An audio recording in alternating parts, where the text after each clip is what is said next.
પ્રસ્તુત છે પ્રાસંગિક. આજનો વિષય છે વહાણવટાની યશોગાથા. સંપાદન અને પઠન નેહલ ઠક્કર.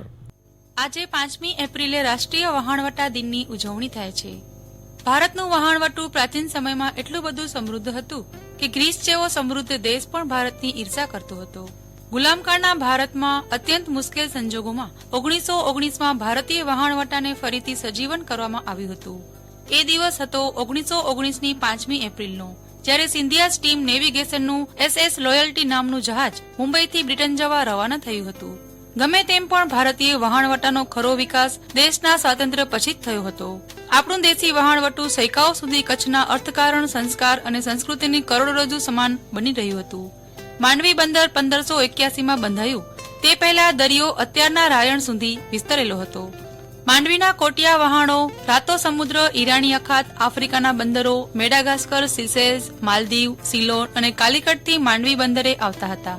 કચ્છમાં માંડવી તેની પ્રાચીન જાહો જલાલી સાથે ભવ્ય ભૂતકાળ ધરાવે છે, તો કંડલા અને મુન્દ્રા બંદરો ભવિષ્ય માટે ગૌરવરૂપ બને તેવી પ્રગતિ સાધી રહેલ છે.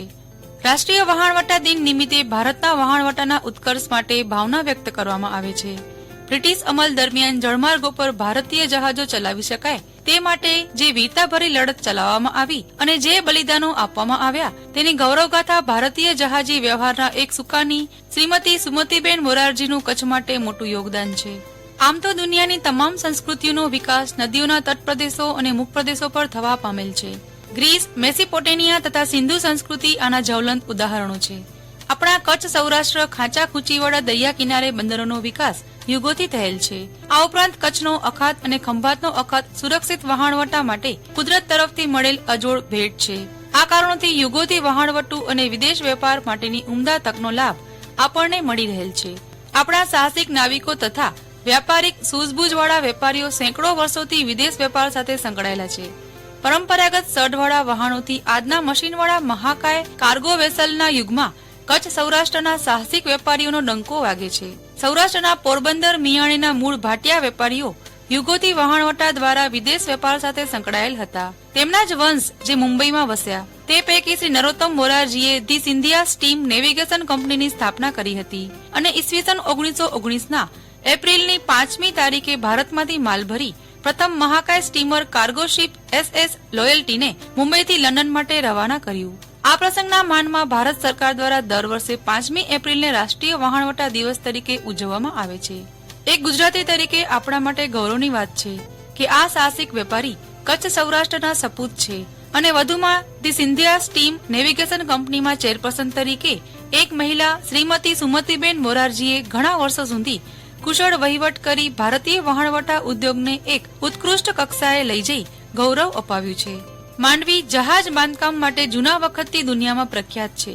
વહાણ બાંધકામના કારીગરો મિસ્ત્રી, વાઢા, સુથાર તરીકે ઓળખાય છે. માંડવીના જહાજવાડામાં આરબો તથા યુરોપિયન દેશના વેપારીઓ પણ વહાણ બંધાવતા. બ્રિટિશ નેલ્સન વિક્ટરી યુદ્ધ જહાજ માંડવીના નથુલધાના જહાજવાડામાં બંધાયેલ અને આજે પણ લંડનના મ્યુઝિયમમાં રાખવામાં આવેલ છે. માંડવીના જહાજવાડામાં કોટિયા, તુતકડી, બતેલો, થાચવ, જલતરંગ વગેરે જુદી જુદી ડિઝાઇન મુજબના વહાણો બાંધવામાં આવતા. વહાણના મોરા ઉપર ગરુડનું મુખ મૂકવામાં આવતું. માંડવીના સાહસિક વેપારીઓની પેઢી યમન, મસ્કત, અરબસ્તાન, આફ્રિકાના વિવિધ શહેરોમાં સ્થપાયેલ, જેમાં જયરામ શિવજી, ઇબજી શિવજી, ખીમજી રામદાસ, થાર્યા ટોપણ, દામોદર આણંદજી ત્યાંના સુલતાનોમાં નાણાકીય સલાહકારો તથા જકાતના ઇજારદારો તરીકે માંડવી મુન્દ્રાના વેપારીઓએ ભાગ ભજવ્યો. દાંડીવાડા શેઠની બેંક પણ હતી અને અરબસ્તાન અને આફ્રિકા, યુરોપના દેશોમાં તેઓની હુંડીઓ માન્ય રહેતી.